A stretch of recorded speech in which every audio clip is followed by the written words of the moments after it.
ASA W. Myers. I was Master Chief Petty Officer. Wrangell. Well, it was an ammunition ship, homeported in Naples, Italy. It had already been in Italy for 2 years and came back for overhaul and was returning to Naples. I went on it in July. No, I went on the ship in July. We arrived in Naples in August, and Joan was in Naples the day I got there. She had to wait for a flight. It just so happened she flew in the same day we came in harbor. So the kid from Naval Sport Activity, NSA, had a van and picked her up at the airport, and my son Mike. And she said that she told him that I was on the Wrangell. He said the Wrangell arrived in the port today. He knew that by being up at Naval Sport Activity, and so she was at a long flight. Mike was fussy, and she didn't know what to do next. So Bobby got back, and I say we actually lived across the street from NSA, and we didn't have a place at that time, but he did, in the same building that eventually Joan and I would settle in.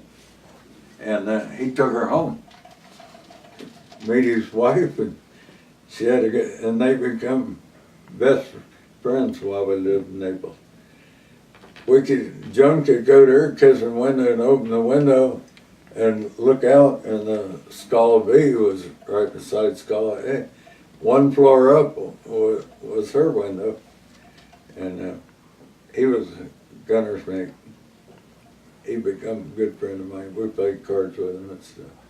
We were basically gone 6 weeks and back 2 weeks. Well, we went in the port of Naples. That's where our home port was. They didn't particularly like us, because who wants 5,000 tons of ammunition sitting in their harbor, you know?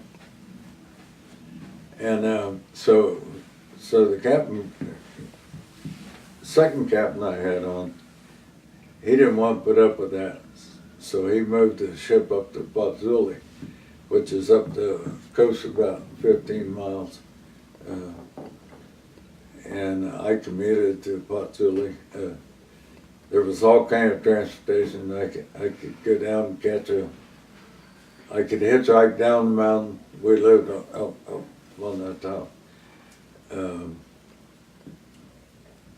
I could take a train. We passed through the village of Sulfuria, where Sophie Loren was from, and then I'd get way down, close to the town. I could walk down to the fleet landing. Now I remember one incident when there was a storm, and somebody was sending out a mayday. It was a civilian freighter, and they evidently had lost their steering. So we went in to help them, but as soon as they saw it was a naval vessel, they were throwing stuff off the other side while we're trying to get close enough to help them. You know, we never did board them. But we watched them throw stuff over. I don't know what they were hauling. I do know that in Pozzuoli, where we usually anchored a buoy, they had a ship tied up at the dock that had been caught with contraband cigarettes, and the Italians had tied it to the dock. It had been there for a year. And they said the crew was in jail downtown somewhere. I don't know whatever happened now. wasn't. We had no contact with the Russians, you know, weren't supposed to communicate with them. But in the morning when we'd go down Pozzilli to wait for the boat to come, the Liberty boat to come in and get us at Fleet Landing, there's a little bar there and we'd go in and get a cup of cappuccino or whatever. And there were Soviet sailors in there from a Soviet fishing boat. I traded coins with a guy. I got a handful of Russian coins and give him a handful of quarters, you know. So I had them for years. I mean, we didn't talk Navy or anything. In fact, we couldn't speak a word of their language. They couldn't speak a word of ours. But all had a cup of coffee in the morning for the same reason, try to get warm. But the interesting thing about Naples is the ship required, because we're homeboarded there, we required a E6 first class petty officer to be on shore patrol every time they come in. And you would go over and work with a permanent shore patrol.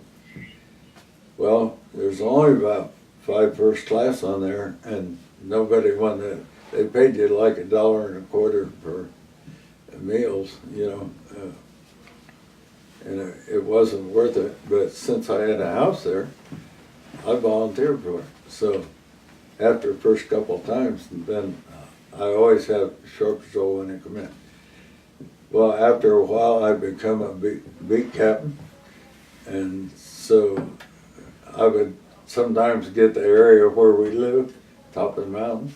Sometimes I get Via Roma Street, the old red light district, but that had just been abandoned like a year before by Italy. And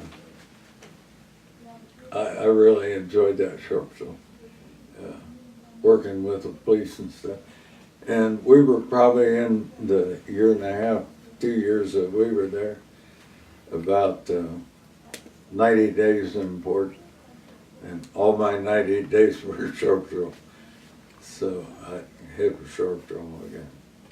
Well, the way the Italians did, they had this little Fiat vehicle that looked like a Jeep.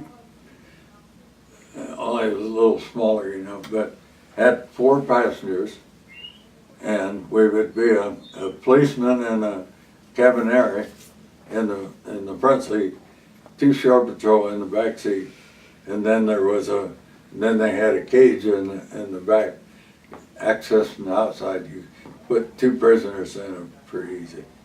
Yeah, if you had to arrest somebody. I just enjoyed that. I enjoyed working with police. The Cabanera didn't do much. They stood around with their arms folded. But the policemen, they knew every place in town. That, of course, you visited all the bars and wherever American soldiers might be, or sailors. And they knew all of the places that had floor shows. They knew all the places they'd get a free cup of espresso. And so it was just interesting. I got to see how the police work.